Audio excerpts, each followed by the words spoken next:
Hey guys, how's it going? How to delete comments on social media platforms. So, of course, every platform have a different system and different commenting system, but most likely all platforms share one thing, right? And you're gonna be able to add the comment, and they're gonna make it easier for you. Actually, you're gonna just go ahead to, let's say for example, Instagram, right? And let's say for example you wanted to post a comment right here, right? And I'm gonna just go ahead and enter like a comment right here, right?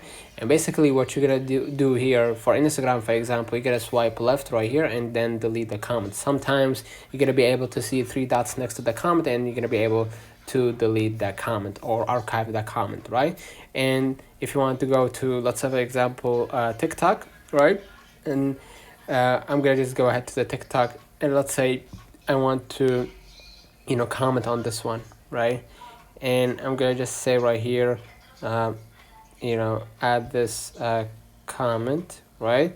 And what I'm gonna do, I'm gonna see right here, this is my comment. I'm gonna hold, right? For TikTok, you're gonna hold and then delete the comment. So basically that's it. Let's turn on the comments. If this video helped you, don't forget to like and subscribe. Thank you for watching.